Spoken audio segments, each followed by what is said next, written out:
اتنا دین کا عظمت والا، اتنی اس اسلام کی شان کا رکھنے والا کہ تن من دھن سارا قربان کر دیا. اور پھر آپ لوگ تو کیونکہ ہم رات دن اسی سلسلے میں رہتے ہیں، ہم بھی تم میں سے ہی ہیں.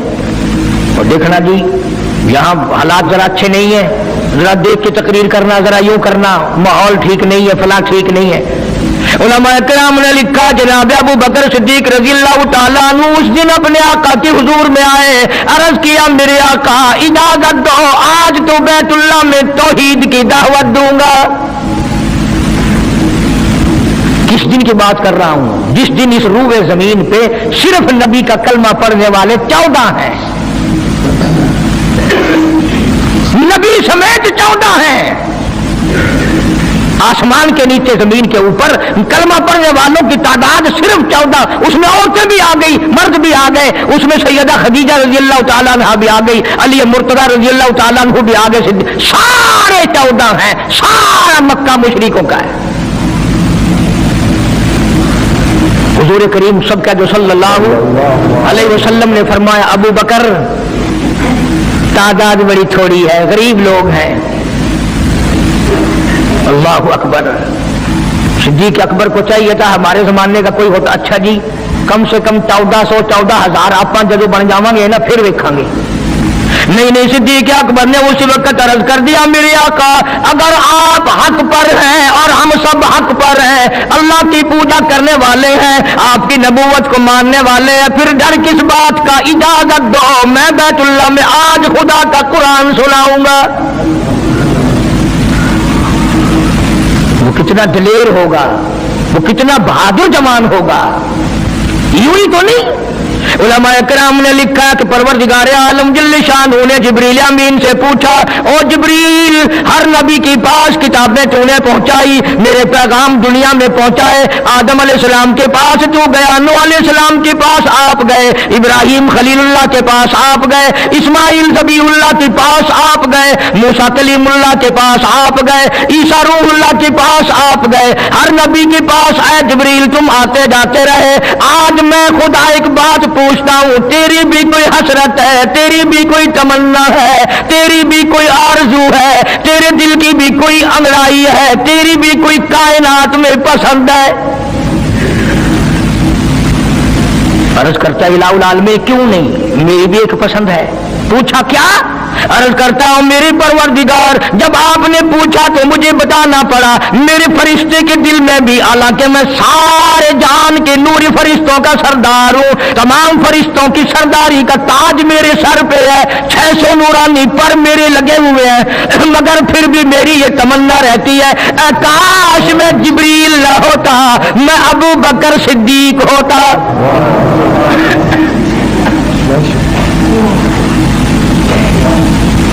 کیا بات ہے. مالک کائنات نے جب نبوت سب سے نرالی دی، قرآن جیسی کتاب آسمان نے نرالی دی، تو یار بھی تو چن چن کے دیے نا. اسی لیے میں کہا کرتا ہوں کہ ہمارے نبی کے یار بھی نرالے، میرے نبی کے رشتہ دار بھی نرالے، میرے نبی کی بات بھی نرالی، میرے نبی کی جماعت بھی نرالی. کون مقابلہ کرے صلی اللہ علیہ وسلم. اجازت مل گئی. توجہ رکھنا، صدیق اکبر رضی اللہ تعالیٰ عنہ نے جب اجازت مانگی تو یہ نہیں کہ اجازت دے دی چلے جاؤ میں دعا کروں گا، یہ بات نہیں. صدیق اکبر کو اجازت دی.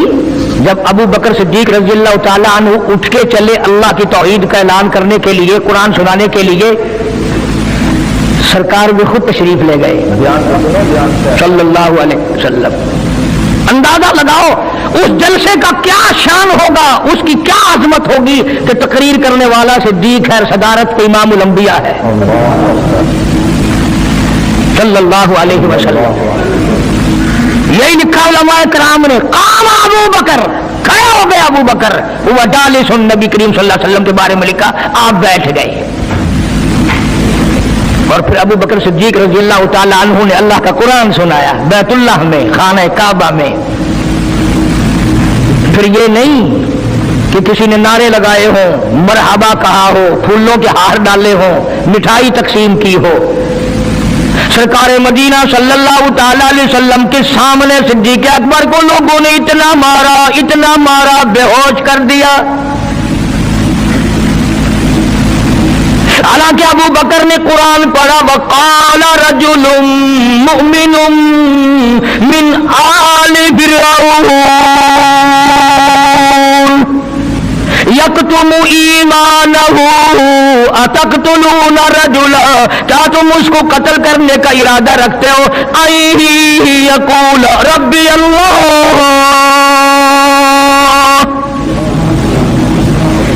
جو اتنی بات کہتا ہے میرا رب اللہ ہے، مشکل کشا اللہ ہے، حاجت روا اللہ ہے، میری حاجات کو جاننے والا بھی اللہ، ان کو پورا کرنے والا بھی اللہ، بیماری دینے والا بھی خدا، دور کرنے والا بھی خدا۔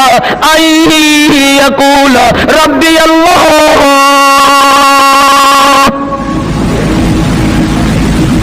میرا خدا ایک ہے۔ مکے والوں میرے آقا کا قصور بتاؤ، جرم بتاؤ، گناہ بتاؤ، تمہارا کیا نقصان کیا ہے؟ تم کیوں میرے آقا کے دشمن بن گئے ہو؟ صرف ایک موڑ پہ نہیں، ہر موڑ پہ صدیق اکبر رضی اللہ تعالیٰ عنہ نے جان مال کی بازی لگائی۔ جناب عائشہ صدیقہ رضی اللہ تعالیٰ عنہا اور حضور کریم صلی اللہ علیہ وسلم رات کے وقت اپنے آنگن میں کھڑے ہیں، اپنے صحن میں کھڑے ہیں۔